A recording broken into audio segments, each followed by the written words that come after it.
had so much hope, but this is what we get. And quickly, we see LGD lock in the Jinx and the Viego. A lot of reset potential when it comes to fights. A lot of team fighting power there, but these picks are rattling off so quickly. AL going to take the Jinjiao, which was buffed. His W damage is up a decent amount in this patch. And the GP for ZDZ, LGD considering the Kayle as an answer. We'll see if they end up opting into this one. It would give them a ton of scaling, ton of team fighting power. Yeah, I'm already loving this though, right? Pretty different drafts to what we've been seeing. Obviously, on the side of LGD, still the Viego, still the Kayle. But Jinx, we didn't really see that much of in 12-10. Saw smatterings, but the Zhao coming on through, that Zeri that we mentioned before, feels like a breath of fresh air here in the LPL as we head towards our second ban phase. Yeah, and I think something that's important for LGD is getting some engage in your composition, because up against the Zeri, obviously super mobile, super hard to pin down, but also she's now a poke champion because of a W. So if you can't force engages, she will just keep hammering you with those Ws. It becomes incredibly painful to deal with. We can see, though, batting away that Yuumi, a great pairing with the Zeri, benefiting from her mobility to be able to just keep her skirting around fights, landing off those Ws. AL targeting the mid lane pool a little bit with this LeBlanc ban coming out. Yeah, trying to remove some comfort from Xiaohao. And I am curious to see how Xiaohao is going to play today. Feels like, you know, Yeji being removed from that, well, not being removed, being subbed out from that mid lane. We'll see what Xiaohao can bring to the table instead as the Silas taken away from Forge. That is one of the classic comfort picks for Forge. Does love those melee mid laners. So Silas being removed, fair enough. Yeah, it does make me think what LGD could be taking. If they're going to opt for their mid laner on 4, we could potentially see Swain come out. We've seen Silas and Swain. Swain did get nerfed a little bit, but we do see them ban it. Another good answer for Silas is good into Ari, sorry. So could see them potentially setting up for that, but they might just end up going for the support pick first and foremost. I did say they need to engage. Nautilus is very good into Zeri, that point and click CC. Hard for it to outplay. It certainly is. The depth charge can be a nightmare to deal with. One thing I will say, often Zeri, you get the depth charge on it, you just E over a wall and just fly to the other side of the map. You do get knocked up. It's difficult to follow up at that point. We'll see how that's going to pan out between JinJiao and Betty throughout this game. Looks like anyone's legend, toying with the idea of a Leona, which is one of those classic support matchups. Not seen much Leona this year, though.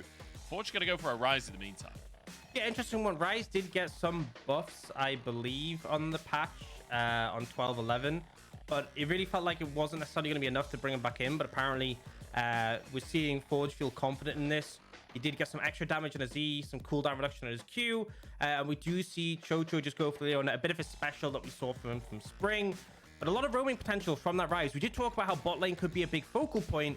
We now have a roaming mid laner who's good at fighting prio. And it looks like LGD might be looking to match in part with that Galio and make sure that Forge can't get any free roams off without being contested.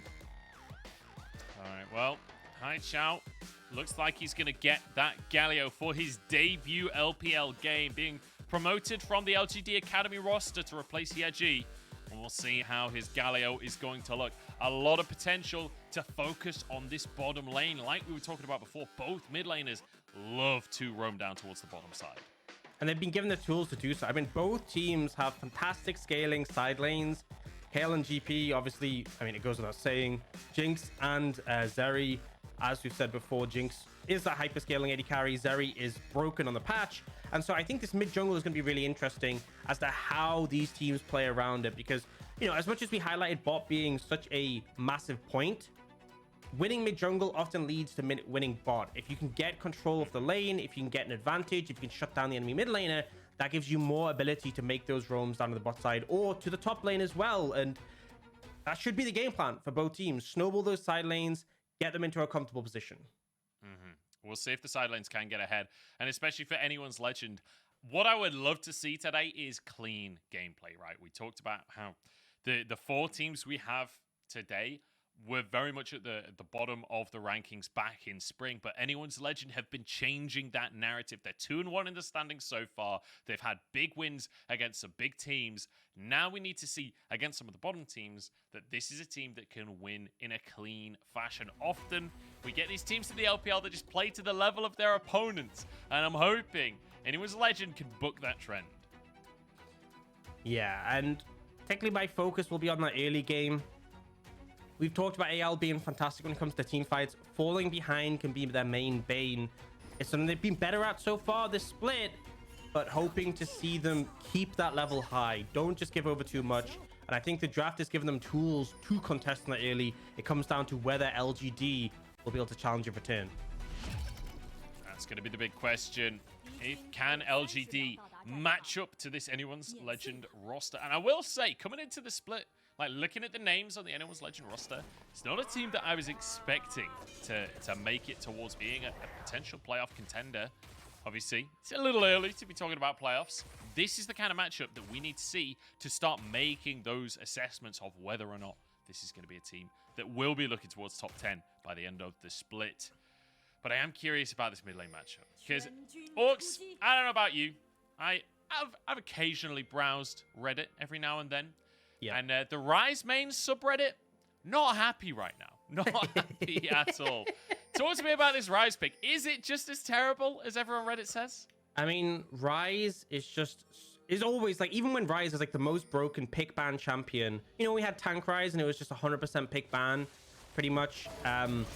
It was still horrifically low win rate in solo queue. And I feel like that's always going to be the case because he offers something in his kit which is so valuable in coordinated play, is that early prio on that Realm Warp, but in solo queue, it's just not nearly as impactful. So he's one of those champions that it's not going to purely reflect. A big reminder is like Azir. Azir is another champion whose win rate was super low in solo queue, but incredibly dominant in pro play. And he did just get buffs. On 12-11, the patch we are now on, got some significant buffs to really bolster some of his power. Not so much early. It's kind of just some more E damage, more AP ratios, but definitely a nice thing to have to keep you a bit more relevant later in the game. Azir, actually, another champion whose subreddit is just complete. I don't know how to say it without swearing, but it's just memes. It's entirely memes. r/Sharima, check it out. It's terrible and glorious at the same time. As glorious as the Emperor himself deserves. Let's talk pathing, though, to start ourselves off. As we've got both junglers making their way up to the top side, but with those wolves still up, Shadow could sort of boomerang back down. Yeah, definitely possibility for him to do that and end up near the bot lane. He has been spotted out in a ward, so they do have that information. Obviously, seeing that he has taken his red already, they should have a pretty good judge of where he is in his clear. It'd be interesting to see if he opts to try and contest on the top side. I would say that Shadow's in a bit of a rough position regardless. You have triple lanes with no prio, so you don't want to try and match Xiaohao. You want to avoid him, and he's actually gone up to his Krug, so Xiaohao should get that top scuttle, and all he has to do is make sure that Shadow doesn't find a gank onto that Gangplank or that Ryze on the top side of the map. So Xiaohao will just grab the scuttle instantly as well. Using that smite, just one-shot the scuttle crab. Fearness underneath the tower. He should be able to get this wave with Shadow nearby, with Xiaohao going back into his jungle. Fearness shouldn't be under too much pressure, but ZDZ stepping forward, wants to get his Demolish proc, I think, but just going to settle for Grass proc. So this is one of the most annoying things about GP, right? The fact that his Q counts as an auto attack, you can proc Grasp off of the parlay. It's been annoying for 10 seasons straight now. Yeah, but it was nerfed. That was one of the big things that people sort of questioned, would it be enough to really remove him from the meta? And it did take him out for a little bit, was making it so that he only counts as a ranged auto, and obviously Grasp is reduced on ranged champions, so it's a bit weaker than it was. It was so obnoxious before, but then they buffed his passive, so now it does like 1 million true damage, so you know. Swings and roundabouts, we take those if you're a Gangplank main, I think. Absolutely. And this is kind of going to be the situation for LGD. Mid lane, you lose prio, Ryze has that control, and you can go and look to set up things like a dive. You can see what's happening top lane. Is Xiaohao is there, Forge starts to move up, and as much as they may not even go for the dive, this is enough to maybe scare Fearness off. Actually, he's walking up. This is risky. I think he knows Shadow's coming soon. Yeah, he's just going to stick around, and it pays off in the end. As you see Forge return to the mid lane, we saw the recall from Xiaohao, so, you know, brave play from Fearness, but it works out, and I guess living up to his name, because apparently it's meant to be like fearlessness, but fearless was taken and Fearness sounded similar, I think is the logic on why he's called Fearness. So somewhat living up to his name, even if the logic is a little wonky on how he's named. But he got there in the end. That's the main thing. And I feel like sometimes you have to be a bit fearless to play Kayle. You just have to be like, look, I know I'm not a champion until level 6, and even then barely won.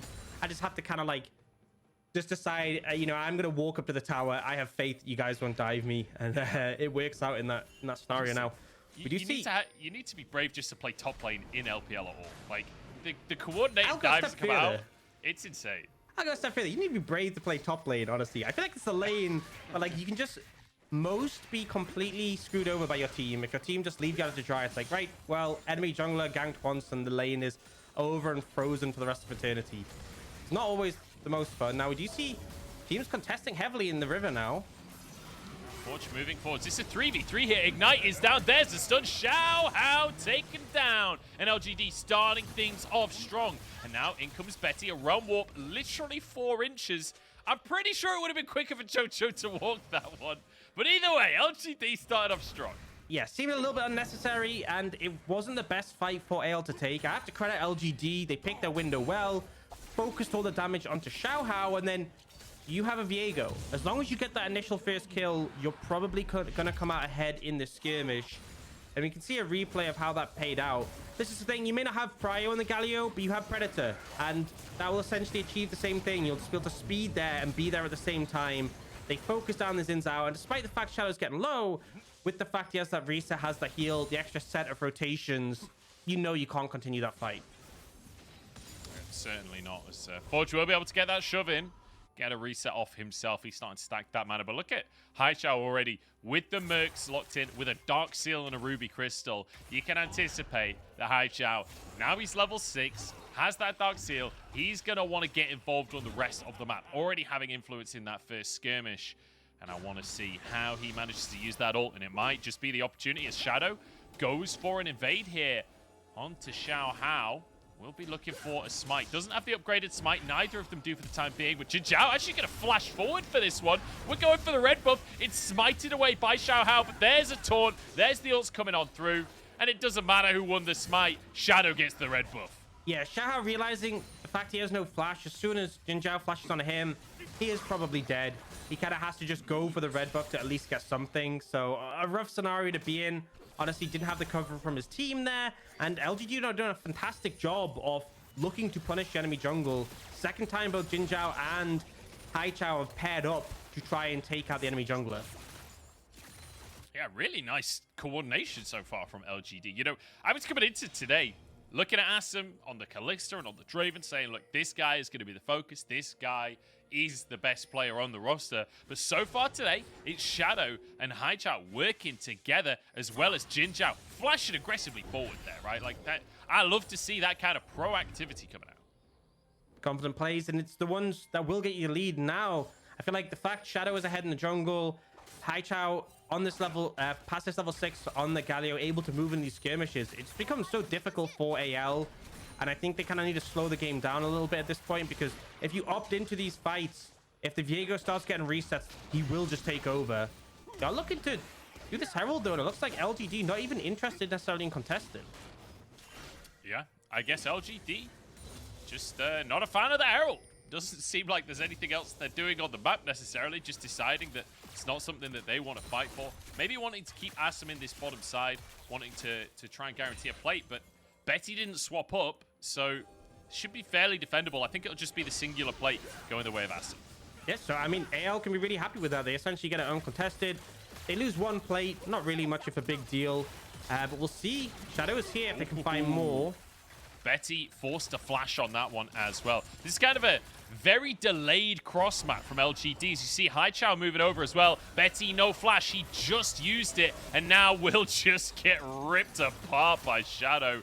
Happy to go for the 1v1 there as QiuQiu couldn't quite get onto the play. And, well, we said it was just a single plate, but it looks like it's going to turn into more, Orcs. Yeah, now it's becoming more severe, and honestly, Betty made a bit of a mistake. One of the big things was burning that flash earlier, ending up in an uncomfortable position where JinJiao could line up the hook, and he was trapped by the Jinx chompers. And now QiuQiu's hanging around, but you're not really going to be able to do much. Oh, if they find Betty again, they're not looking for QiuQiu. They ain't looking for QiuQiu. Betty's in trouble here. Hex Flash comes out. JinJiao gets the hook. The follow-up stun. Rocket on in. And Betty is gone. JinJiao at least will be traded. And actually, Betty does get the kill credit for that one. Honestly, maybe a win for AL? I mean, I'm not sure. I'm not sure. Shadow flashes out. Forge a bit late to the play. I feel like it's not really a factor of him getting the kill trade back. It's more the CS he is missing. A ton of farm denied away from Betty. Just a really unfortunate situation. And we'll end up behind experience as well. Assum, level 7 already. Picked up that Kraken Slayer now as well. I misread the scoreboard. He didn't even get the kill. It was QiuQiu that ended up with the kill credit. Yeah. Well, so it is actually just a disaster. Never mind. I take it all back. Hey, even if he got the kill, it would have been a bit of a disaster. But yeah, doesn't get the kill. Denied a ton of farm. LGD, yes, they end up trading the kill back. Tower's still strong enough to take out JinJiao when they're ramped up. But Shadow now really far ahead, and LGD having a decent lead between those AD carries. Yes, they do. Assum is ahead. Shadow so far, 100% kill participation and already has his Sundera at 10 minutes into the game.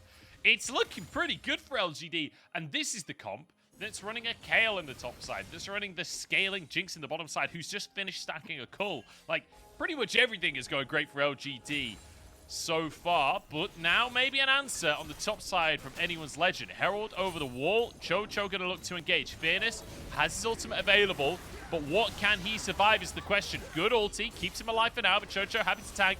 Herald charges in, and that is going to be the end of the play and the end of Fearness. ZDZ will be gifted the kill. Yeah, I mean, there's so little you can do in that situation. They burn the ult, they drop tower aggro, Herald kills the tower. You have nowhere to go. So nice punish from AL, and they do allow themselves to get a pretty solid early lead on ZDZ. The gold is in favor of AL, but the problem is there's 2 dragons in pocket for LGD, and I feel like the gold discrepancy top lane isn't as big of an issue because it is a Kayle, right? You're expecting just to get levels, get to level 16, you're fine. And Assum is getting further and further ahead. We'll be able to pick up a tower here and get some more solo plating. So, discrepancy in the top lane matched by discrepancy in the bot lane. Ultimately, LGD, the game plan we set up was winning the mid jungle, extending that to bot. LGD have done that, but AL doing at least a decent job to keep things within arm's reach. Yeah, I feel like that bottom lane lead is going to be more important. As you say, like, I'm not sure the lead is matched. I feel like with Assum getting so many solo plates as well, that's the key thing. Like, the plates that Assum has had have mostly been solo plates, whereas ZDZ had to share a lot of his plates up in the top side between 3 people, which is not really ideal for you. We'll have to see how it pans out, though, because a lot of it is, as always, going to be down to teamfight execution. And when we talked about AL earlier on today, it wasn't about, you know, being dominant in the laning phase, having massive early leads. It was about how well they work as a team when they get to those 5v5s. Could have a bit of a 5v5 coming up, but Dragon isn't up right now. I'm surprised to see the posturing. Yeah, they are just fishing for opportunities, seeing if anything happens. Ultimately, next Herald will be the Pseudos objective coming up and available. I do want to know something just about the mythics coming in. So, Forge, we typically saw the Everfrost for Ryze. It has been nerfed. It's now only a 1-second route on the active. So he's instead gone for the crown, which did actually get a buff, 10 extra AP, which isn't hugely significant. But, oh, might get a fight coming out. QiuQiu going to be knocked up here. Betty diving away to the back of the fight. QiuQiu has to flash as well. The taunt coming on through, but going to be a little shallow on that one. Haichao can't find the follow-up. Both teams looks like might just have to back away, but Forge finds a route. Can they get the damage down? Forge actually just going to be pulled in, and now Galio slamming onto the team. LGD forcing AL away. There's another kill for Shadow, and now the resets are here, but Shadow not going to dive any further.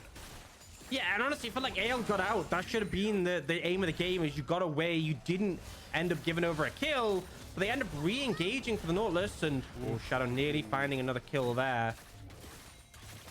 Won't find it though, and it will just be wave clear in the mid lane. Betty will be able to protect this tier 1. There's now an invade as ZDZ tries to defend this blue buff, and with the support of Xiaohao and Betty, they will be able to do so. Looks like it is just going to be gifted over to ZDZ anyway. Yeah, and I mean, the initial engage, the goal for LGD is try and get a pick, try and get that first reset for the Viego, but a lot of damage focused on the Leona, who does flash out. And I think AL should be happy here. We got away. We didn't get chased down, but Forge haven't popped Ghost. Betty haven't popped his ultimate. They're like, no, we can go. We can chase. And they end up just over-committing into this situation. Forge gets CC locked, flashes out, but Shadow still has ultimate. You're just dead. Yeah. It feels like there was a little bit of tunnel vision from AL there, right? Betty and Forge going forwards, trying to finish off JinJiao, but like, the rest of his team was obviously nearby. Nautilus has his hook available. That's always going to be a dangerous line to tread. And Forge perhaps thinking with the crown, maybe he was tanky enough, but absolutely not going to be the case. Shadow is just massive in this game. Like 3-0 and 2 on the enemy Viego, that is just not a situation you want to have to play against. Absolutely not. And I feel like on top of that, Assum, 2 items already. And I know he skipped the boots, which Betty has, the Berserker Greaves. But that early rapid fire, I mean, 2 items isn't the biggest spike for Jinx. You are still looking towards a 3-4 item It's more spike. of a TF spike, right? Yeah, more for TF spike in general. But either way, it's still pretty scary to see such an item discrepancy between your AD carries, especially as this Jinx is going to be monstrous as the game goes on. We'll have to see what Betty can do. For anyone who's not clear with the new Zeri, the crit W, you tend to go Shield Bow, you go Phantom Dancer, you go IE, and that 3 item spike is where your W really hits pretty disturbing amounts of damage. Yeah, disturbing is the word. Is Assum actually opting to go for the plated steel caps there on the Jinx? Not something you see all too often, but deciding that he's going to need that armor. And rightly so, right? Betty, a lot of physical damage. Xiaohao and ZDZ as well. A huge portion of their damage going to be AD. So, kind of makes sense to go for that defensive item when you feel like you're going to have to be that late game carry. Yeah, I mean, I'm not the biggest fan. I feel like Berserkers are very valuable. Oh. Go all in the mid lane, turning golden, start things off. JinJiao on the wrong side of the play. In comes Galio, and it's a double knock-up as well. It's followed up. Assum still free firing, 1-for-1 so far as Shadow gets 1 reset and yet another kill for himself. Now maybe a little bit more. Forge gonna realm warp out though, and he'll be okay. So 1-for-1, but with a jungler down, that's the dragon for LGD, and that'll be their 3rd Drake of the game. Yeah, quickly approaching that soul. AL are trying to potentially fish for a fight on the back of this. Won't be able to find anything. No, bit disappointing here for AL as they... Oh no, Assum! He steps right into the barrel and gets railed by the Gangplank and the Zeri dashing over the wall as well. So, consolation prize here for AL, but ultimately sold point for LGD. They're going to be happy with that. Yeah, Ninja Tabi's not going to save you from that one, but as you said, LGD very quickly stacking up those dragons. We could see a soul as early as 22 minutes. For LGD, and particularly with champions like the Viego, who obviously is quite bulky, has a lot of healing built in with his passive, Hysterics as well, and the Galio, it could make it very hard for AL to approach team fights from there. And remember, Zeri is essentially a poke champion. That's one of the ways she functions with her W. If the enemy team gets a ton of free sustain, it's going to be painful. And you know, initially this fight looks decent for LGD. They managed to chase down JinJiao, but Shadow is so strong. Once he gets a reset, if anyone oversteps, if anyone gets caught by CC, you can't really continue the fight, and AL know they just have to disengage. Didn't feel like LGD... Oh, sorry. It didn't feel like AL had all that much upfront damage, right? Like, they get this big combo at the start of the fight, but there really isn't that much coming out of Betty and Forge. As CDC actually flashing forward to just parlay that final one. Does feel like a lot of the pressure is on ZDZ this game to be the carry for AL, and with the team fight's not going as well as what we've seen from AL, it's not a great sign for them. Yeah, not too promising. The early game was a struggle, and I mean, LGD have picked up a composition that makes team fights pretty straightforward, pretty powerful, and I feel like the burden of execution is on AL, which, you know, they've done good before, but LGD making it simple and winning that early is really paid dividends, and they will spot out LGD's jungle and support trying to make a pick happen. But you can see fishing for any opportunity. Still a minute from that Baron potentially spawning. Gold lead pretty even. And I think that's the thing, is you have to highlight ZDZ. ZDZ is on 2 items, as you said, looking like he needs to be the big carry. If we get like a big barrel combo, a W from Betty on top of that, you could easily just chunk out all of LGD. Yeah, we'll see if they can get that combo off though, because especially when you're going into things like the Nautilus and the Galio, it can often be quite hard to find your big combos to work together as a team. Quite often you get disrupted in the middle of all of that. So I have to say 2 minutes 30 seconds until I reckon we'll see that combo come on out, because realistically there's no way AL can let an Ocean Soul go across without congestion. And that'll kind of be the big test for AL. Has the team fighting been built up enough? And will this roster be able to show us that win that we're looking for? Will they be able to put a 3rd win on the board? Because LGD so far, they're looking for their first, and they're looking hungry for it. Yeah, and they're going to be coming into a favored scenario for LGD, because essentially, even if they don't get a dragon, if they win the fight, they can get a Baron. Even if they don't win the fight, they will, but they get the dragon, they still get soul. Whereas for AL, they kind of need to get the dragon and win the fight. Otherwise, things will be looking pretty dire for them overall. They don't want to be done with an Ocean Soul this early. They also don't want to be given over that Baron as well. And it is going to come down to execution. We see like Xiaohao has that Dead Man's Plate as well now. So really easy for him to get that initial burst to finish off a target and get the resets. Yeah, going to be a tough one, but still possible. And you can see this build from Forge. Definitely I'm curious how it's going to go with the crown, going for the Archangels. As the second item here, not too surprising. Collect to finish for ZDZ. We're kind of hitting 2 items across the board for AL. It's just whether or not that's going to be enough with the Zeri blowing a lot of damage out. And like you say, the Zeri kind of has to function in a poke capacity in a lot of cases, but the rest of the team not really got that much poke to talk about. Yeah, I mean, she still does have the sustained DPS in fights, but you really want to be landing these Ws pre-fight to get some poke down, particularly if you can get them on Assum, fantastic. And also the Shadow issue. If either Shadow or Assum are alive, they will be able to reset and clean up fights. So both big causes for concern for AL. We'll see if they can manage them. Shadow's going to be invincible with his boots plus his Dead Man's Plate. It's going to be tough to get him. Here we go. JinJiao starts the fight off the supports. Going down first, it will just be JinJiao to fall as Betty goes aggressive. That's a nice pick for AL. Shadow potentially fishing for something more, but now it becomes difficult to approach. The vision's getting swept out. You have no more wards. Oh, Shadow playing with fire on that one. The taunt comes on through, but actually, Xiaohao has to turn golden just to keep himself safe. Cannon barrage on top of the Galio. As Xiaohao looks for Shadow as well. AL really want to find the pick on the jungler as Fearness barely survives the play. But Shadow forced away. That will be Drake for AL. And granted, it doesn't get them a soul, but it denies the soul from LGD, and that's what they were looking for. And it gives them time. So really nicely played team fight. They're able to burst out JinJiao. This is one of the differences between that Nautilus and that Leona. Leona far tankier, far harder to burst initially. And they just prevent Shadow from getting any resets in the fight. It means they can't find the momentum. And they have to back away. We'll see the replay here. So this is when JinJiao's already dead. Shadow has to dash away. And then so much damage focused on a Chocho. But Shadow just can't approach. He can't get in to get that reset out. And AL do a fantastic job of zoning him away, but not over chasing and potentially giving a chance for a turnaround.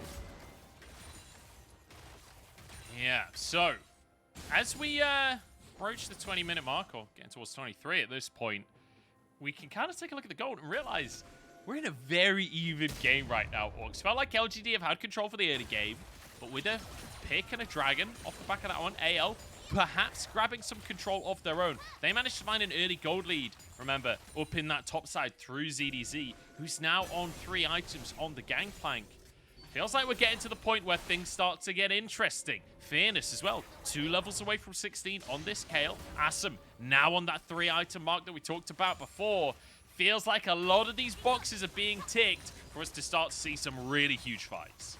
And I think, you know, as I said before, for LGD, it's a matter of keep Jinx alive, keep Kayle alive, get resets for Viego, see target, kill target, and they have a ton of DPS. For AL, it is going to come more down to playing around the tankiness of your Leona, and obviously JinJiao has his ultimate to keep him vulnerable, and then using things like the W from Betty, like the barrels from ZDZ to get large amounts of damage onto the backline of LGD in particular, or potentially just the front line in general, but like connecting those skills will make all the difference in these fights. Well, AL fighting for Prio in the mid lane. Assum does manage to clear the way first, though. Look at Fearness. He's in the bottom side right now, just pushing out the wave as AL grouping up for the Baron. Fearness does have his TP available. AL with complete control right now, trying to starve LGD of vision in the Baron area. Yeah, a bit of back and forth contention. I feel like LGD don't have any need to ever start Baron, unless it's like really free, just because playing for the Dragon is safer. Even if AL do manage to take it, do manage to secure it like they did with the last one, they're still so far away from the soul, so much work to be done to get there. And LGD are just happy to kind of go, okay, we'll try it again. Hopefully we get it next time. By the point where Assum has picked up his 3rd item, got that Lord Dominic, so we'll be shredding through that, you know, tankier Leona we talked about earlier. There's quite a bit of armor on Forge and Xiaohao as well, so Jinx really getting to the point where she's doing a lot of damage. And after the IE 4th item will really start to hurt. I mean, how good does it feel to be the team that has a Jinx to the Kayle and to have the first 3 Drakes? Like you say, they are chilling. They don't need to worry about this next Drake. Like, if they don't feel like this next fight is their fight, they can just pass it, and wait another 5 minutes. Scale up for another 5 minutes. You got 2 items on your Kayle. You got 3 items on your Jinx plus a pickaxe on top. Like, they have time to burn in this game on the side of LGD. And it's nice to see them in a relaxed position. It doesn't feel like we've seen a relaxed position for LGD at any point this split. Yeah, it feels like it's constantly been such a battle for them to get any advantages. And now AL, they know the dragon fight doesn't favor them, so they want a fight around this Baron. Well, they're just going to try and burn through it. 5k on the Baron right now. It looks like they're still committed, but now starting to back away. QiuQiu on the front line, tanking up, but he ain't that tanky right now. Finally falls as Assum gets 1 kill for himself. Xiaohao just going to go straight into the back line, knocking them backwards. Galio comes in, gets a Kayle on top, but Xiaohao actually falls on this one. Betty trying to get these stacks up, but Fearness flashes forward. And AL, they go for a Baron, but what they end up doing is giving a Kayle a triple kill. JinJiao going to try and zone away ZDZ, who does not want this Baron to go over. Oh my days, the barrel damage. It's just going to be the single kill. It's a shot down onto the Kayle, and it might actually stop the Baron.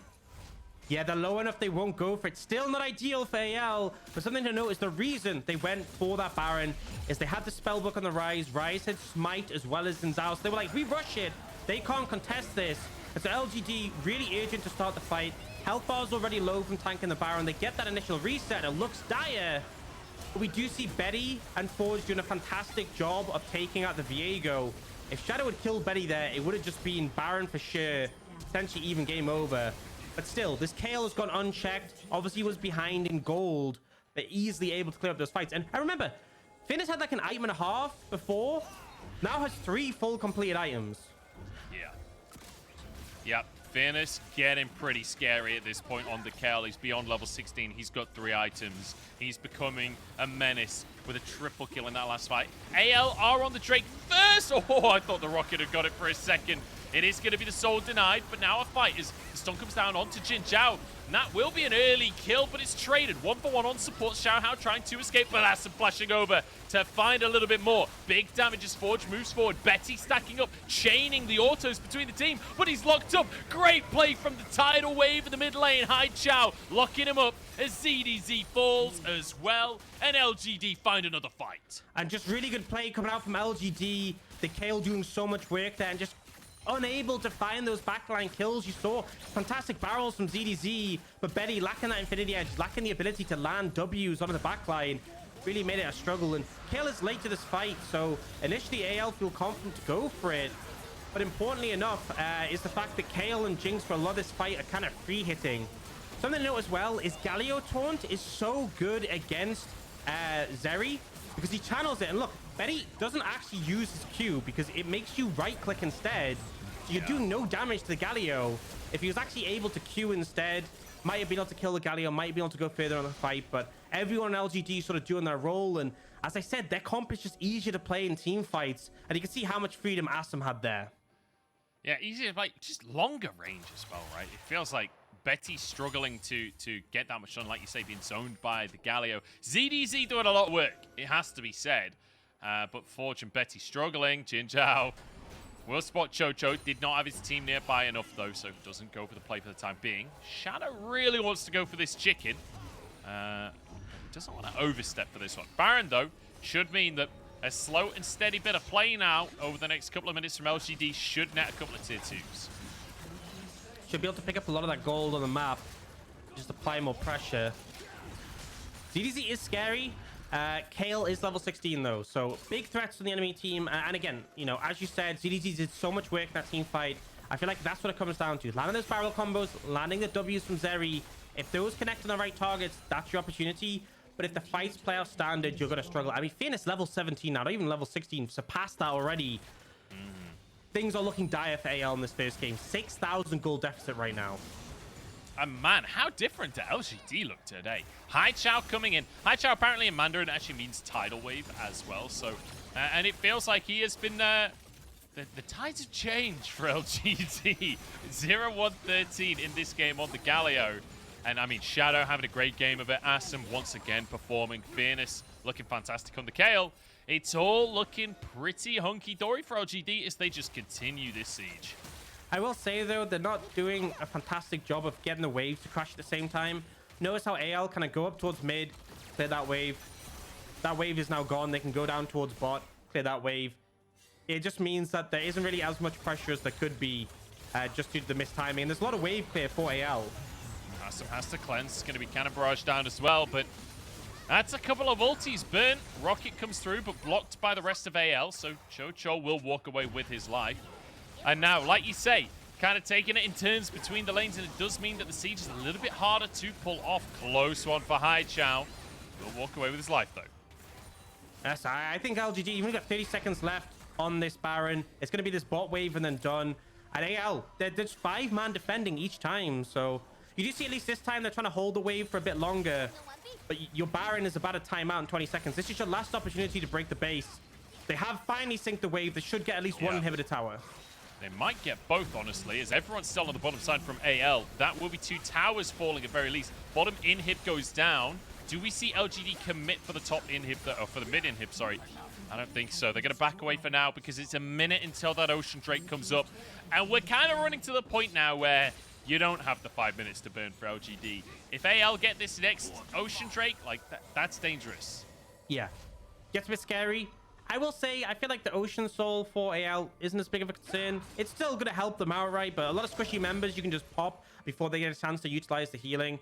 Still, ideally, LGD would want to secure it. The bot inhib, not the best as it's close to the dragon, but still able to finally secure that on that last push. And now, AL are trying to get mid-prio to move into the river, contest that vision, get some control. Denying vision so important if you're playing this Gangplank, this Zeri, firing on a fog of war. Oh. We're just going to get a fight straight away. Galio slamming into everyone. QiuQiu on the back line. Here's JinJiao, escapes with his life. And now the Kayle and the Jinx start to chunk through everyone. Betty's golden, but it does not matter. Or does it? A zap across the team? Yeah, no, it doesn't. It's the answer. ZDC alone in the world as the zap lands onto him. And Shadow has the ult reset. He doesn't even need it as Assum grabs the kill. Shadow didn't even get an assist on the last one, but he certainly has plenty this game. 8-1 and 8 on the Viego. And it is some beautiful team fight. And it's just some beautiful gameplay from LGD across the board. And a much needed win in game number 1. Yeah, I mean, a strong early start. There was definitely some moments AL put up some resistance, but for the most part, this was LGD favored throughout the entire game. As you said, the Kayle who got put behind, it just didn't matter because you got to those teamfight moments, got those levels in, and that was it. That's all you need. Levels and Kayle, job done. Doesn't matter if you're 9.5 behind that Gangplank. And ZDZ, I've got to say, did so much work there to try and make the game a reality, really trying to solidify some barrels to get his team back into it. It just wasn't enough. Yeah, really tough one. ZDZ, like you say, had that gold lead early, was using that gold lead, was trying to be the impact in the fight. I mean, he denied that Baron partway through the game, which definitely kept AL in the mix. But generally speaking, we talked about this bottom lane matchup, right? Assum versus Betty. So far, very heavily in LGD's favor. And, you know, Yeji being swapped out for Xiaohao, feeling like a pretty good change right now. You know, Xiaohao only having a Galio game. I don't want to make too many big conclusions off of one single Galio game, but certainly looking good in this first one.